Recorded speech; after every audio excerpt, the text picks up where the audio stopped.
first of all, Robert Plant. This book was released this week, published, I think they call it. It's called Led Zeppelin, funnily enough, and it's filled with lots of pictures and words. In fact, everything you ever wanted to know about Led Zeppelin. But Robert hasn't been laying idle since the demise of the group. He released a highly successful solo LP called Pictures at 11, and has been playing in and around his native, the Midlands, with a group called the Honey Drippers. One of the places they played was JB's in Dudley. We sent Jules Holland to talk to him.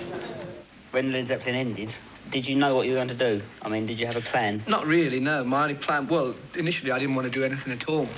But I got a little 4-track tape machine at home, and we started knocking out a lot of rockabilly stuff and Dion stuff. That's what we want to hear. Yes, it was great. Let's have a tape of that. Yeah, it's great stuff, actually. And the musicians that I were working with were really quite competent.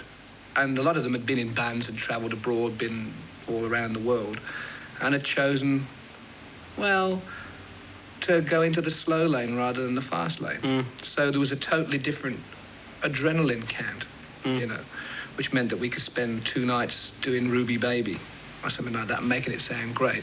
So we said, well, the best thing we could do perhaps is have a go doing it on the road. And just sort of escalated from there into something quite good. But never too serious. Yeah. You know, that probably the most serious person was me, because I was having to contend with all the flashbacks of, you know, state troopers and cavalcades of motorbikes, you know, guarding me and all that sort of thing. When you come up to JB's, you just get a lift Standing with somebody. at the bar. Yeah. After doing such like monster gigs with like millions of and huge security, and that, was it a relief to do those little ones? It was a test to begin with. I was petrified. I mean, the first time the Honey Drippers actually worked together was just over, well, about 18 months ago, locally. And I probably had more pangs of nervousness about that than I did about Madison Square Garden or any of those monster, silly sketches, you know. Because it was, the truth was going to be seen or heard. There was no camouflage. You were within 3 foot of the first person who wanted to shout for Stairway to Heaven, you know. There's a lady who's sure all that glitters is gold. She's buying a stairway to heaven. And when she gets there, she knows if the stars are all closed, with a word she can get what she came for.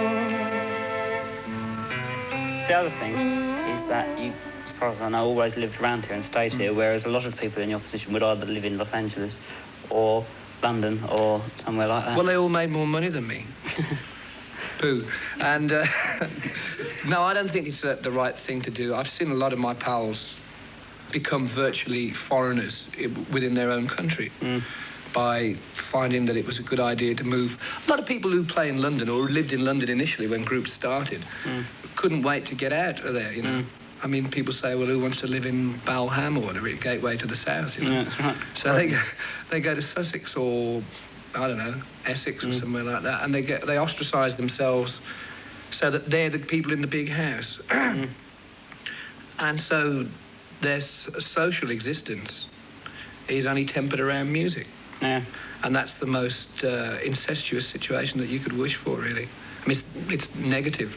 It's better to do your music, do what you've got to do, have a total musical time or a side of your character that applies to all that, and then come back and just be where you've always been. What wise words? Because, I mean, there's a lot of people who, you must know a lot of people who now live in Los Angeles, say, and it seems like it's almost a graveyard for people. Well, last time I was there, and I haven't been there now for years and years and years. I haven't got the stamina anymore. About 6 years ago, I used to play football with Rod Stewart, which is no big deal, but the thing is, we used to go back to his house afterwards and watch tapes of English soccer matches, and then go to an English pub after that.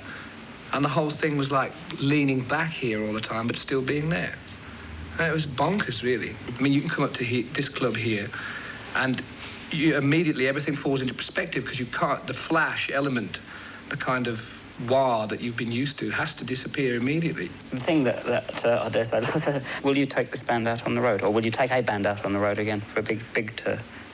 Well, the immediate answer is yes. I think what I'd like to do is, this next album is crucial. I mean, it's really weird for a bloke of my age to say that anything's crucial, I suppose, when I've done so much, but that's the whole thing about me. The next step is very important, having been with Zeppelin for years and years. The first album that I've done away from that stable was pretty good. And the next one's I've got to take everything that I know and everything that these guys I'm playing with know and shift it across to gain a wider platform of what I can do, you know, what we can all do together. And once we've achieved that, by March, April next year, should be able to go on the road.